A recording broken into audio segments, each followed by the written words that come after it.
Hey everyone, and welcome. Have you ever wondered what really separates a good company from a truly great one? You know, the ones that seem to last forever? It's not just about having a killer launch or one great idea. Nope.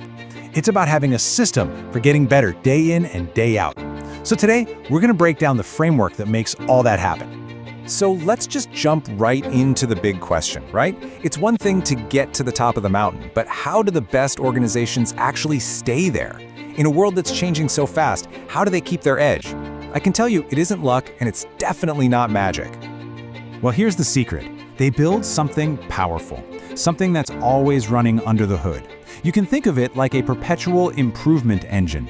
It's this system that's always humming in the background, constantly diagnosing, fine-tuning, and making sure the organization doesn't just run, it runs better and better over time.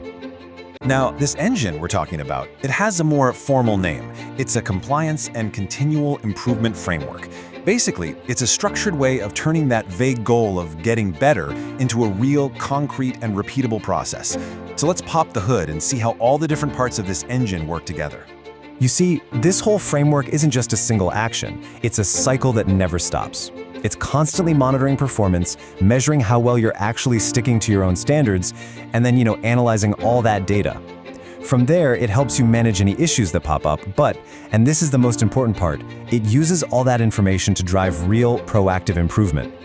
So let's start with the first piece of the puzzle, performance evaluation.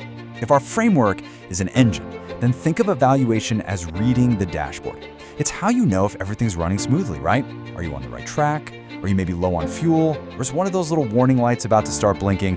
And check this out. This is how that evaluation process actually works. It's a cycle. First, you just monitor. You're basically just watching, keeping an eye on things. Then you start to measure. You're collecting hard data against the goals you set. After that, you have to analyze it to figure out, okay, what is this data actually telling me? And finally, you evaluate. You make a judgment call on how well things are really working. See, it's a really logical flow from just watching to making a decision. And I want to be clear, this isn't just some abstract theory from a textbook. This four-step cycle is the absolute backbone of real-world business. It's exactly what happens during a formal internal audit. And it's the structure behind those super important management reviews where all the big decisions get made. It's happening everywhere, at all levels, in any successful organization. Okay, so what happens when that dashboard isn't showing all green lights? What do you do when those warning lights start to flash? This is where the framework really shows its muscle. It helps you handle issues systematically, not chaotically.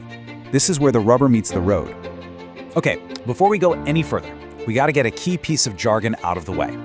The term is non-conformity. It sounds complicated, but it's simple. It just means anytime you fail to meet a requirement or standard that you've set for yourself. It could be a tiny thing or a huge thing, but either way, it's a sign you've strayed off the path. And this table does a fantastic job of breaking down the different kinds of alerts you might get. First, you have an incident.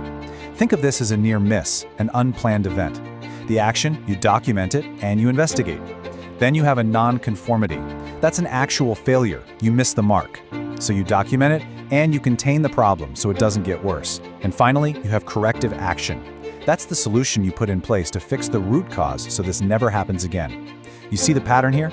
Every single step gets documented. Nothing gets forgotten. Okay, so all of this, the monitoring, the fixing, it's all building up to the final and, honestly, the most powerful part of the whole system. We've read the dashboard, we've handled the warning lights, now it's time to actually upgrade the engine itself. This is the continual improvement part of the whole deal. This is that crucial shift from being reactive to being proactive. See, it's not just about fixing what broke. It's about taking everything you learned from your evaluations from those incidents and using it to propose and implement changes that make the entire system stronger, more efficient, and way more resilient for whatever comes next. And that really gets to the heart of the philosophy here. This engine never, ever stops running. The best organizations get that improvement isn't some project with a start and an end date. It's a mindset. It's a process that's just woven into the very culture of how they operate. It truly is a continuous journey. So let's pull all these threads together. Why does building this improvement engine actually matter so much? What's the big picture takeaway from all of this? Here's the most crucial point, and if you remember one thing, make it this. The goal here is not to create a flawless, perfect organization overnight. Come on, that's impossible.